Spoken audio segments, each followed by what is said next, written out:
Hello, world and universe. Welcome to the Trevor Donald Experience. Manifest your truth. And if you're new to the channel, please hit that like and subscribe button. And for all my continued followers, I want to say thank you. And this is an opinion-based video channel where I try to open your eyes and ears up to some of the travails and tribulations that take place throughout our cities, our states, our country, and sometimes around the world.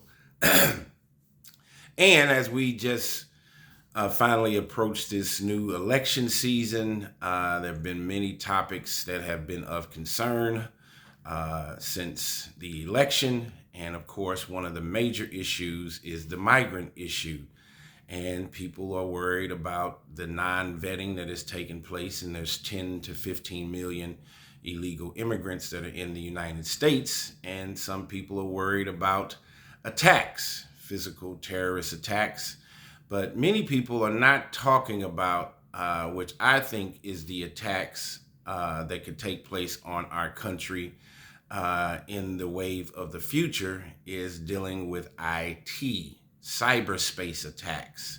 That is going to be, I think, a bigger issue with, I think, the forms of attacks that are going to take place are not just physical, possibly, but are going to be more on an IT technology level, which if our technology gets attacked, what are we talking about is going to be affected? We're talking about cutting off the grid. That means cell phones, computers, water supply, things of those natures that could really put a stalemate on our existence. As we do remember during the pandemic, there was some chaos going on and there was some disruption when people had to stay in their house, and we basically had a shutdown of our entire country. A cyberspace attack, a technology attack, could do that in a push of a button. So we're talking about cutting off our grid, cutting off our supply chain. How would individuals be affected when they can't use their cell phones, their computers? We are attached by these technological advances each and every day, hours upon hours, even electric cars. What if all of those things got shut down? And there are plenty of spies that are in our country that are trying to make intellectual or technological disruptions. And the FBI is going to be busy. They're busy going after the entertainment industry, politicians, even Eric Adams, the New York mayor that has been indicted. He's had at least 1 to 3 individuals that have come to be found out that he had Chinese spies in his cabinet. And I did a story on one young lady who got arrested and indicted as being a Chinese spy. And now the FBI has gone after some individuals from North Korea. So let's get into this one. FBI says IT workers funded North Korea weapons program.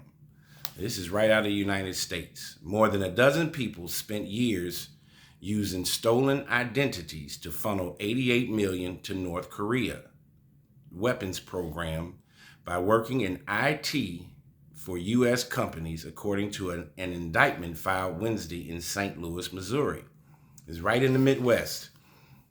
14 North Korean nationals were federally charged with fraud, money laundering, and other offenses after authorities said they infiltrated U.S. companies and sometimes extorted them for money under the threat of publishing proprietary information.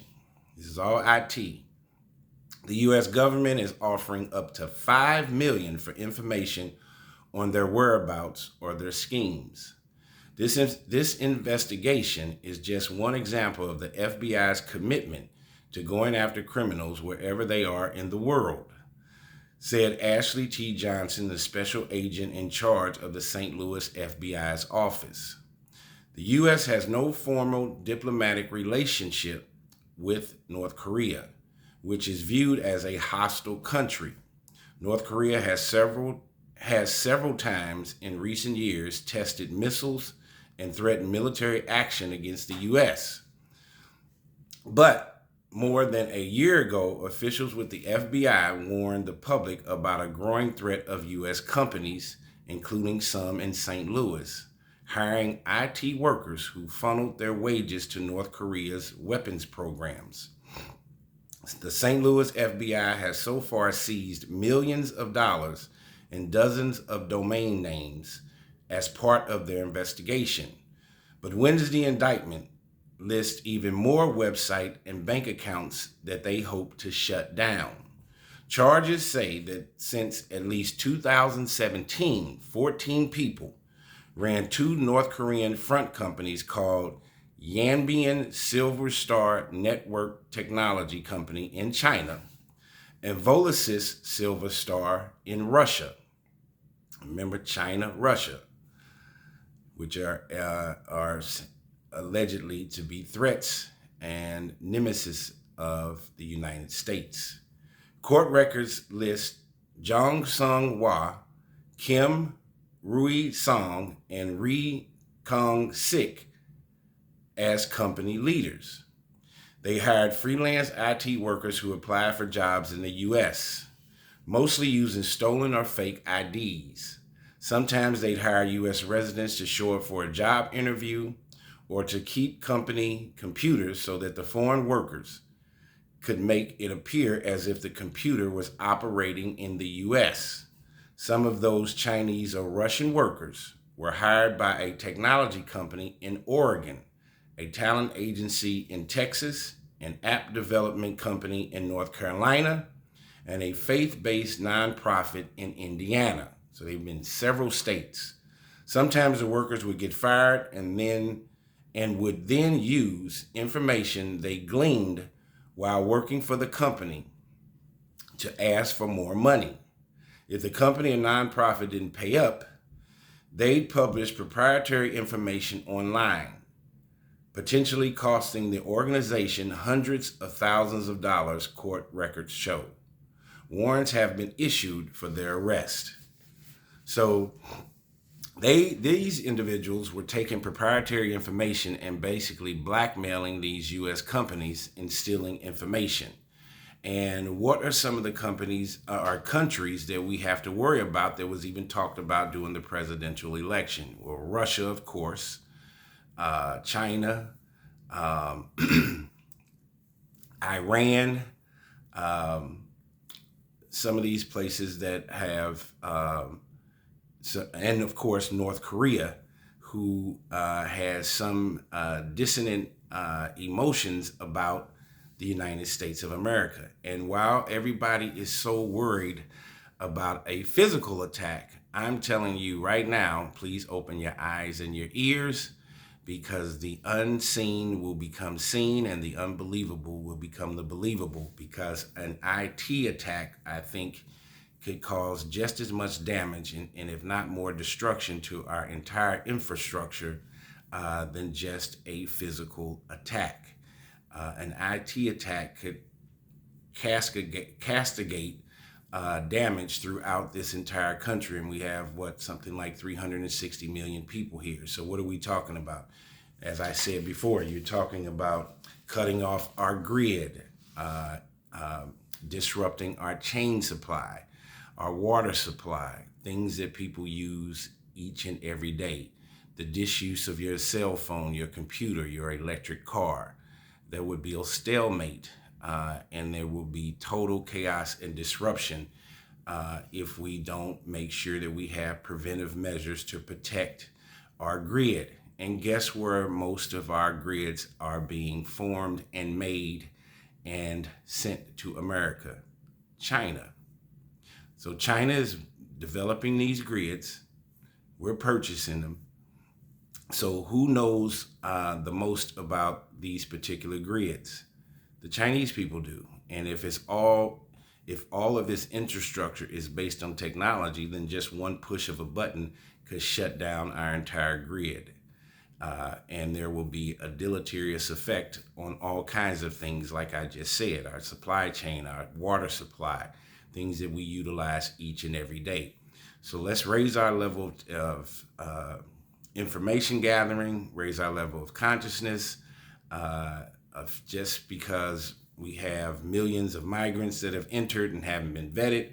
Not only could there be a physical attack, but I definitely think in today's time, in 2024, 2025, an IT attack is something that would probably be on the precipice of these foreign countries that don't like America. So the FBI and their cyberspace security department, I'm sure, and I hope to God that they are very, very busy trying to add protections to keep us safe from our power grid and our supply chain being dismantled. Tell me what you think of this case about these 14 North Koreans that have been arrested, stealing proprietary information, blackmailing U.S. companies, and this was taking place right in the Midwest, not in our bigger cities like New York, Chicago, California. This was happening in St. Louis, Oregon, North Carolina, and of course in Indiana. So if these things are taking place in these smaller cities, what in the world do you think is taking place, or the attempts to shut us down is taking place in places like Chicago, New York, Philadelphia, Atlanta, California, some Texas, some of our bigger cities and our bigger states? I hope the FBI is awake and is paying attention each and every day to our cyber technology and its protections to keep us safe in America. Tell me what you think. This has been the Trevor Donald Experience.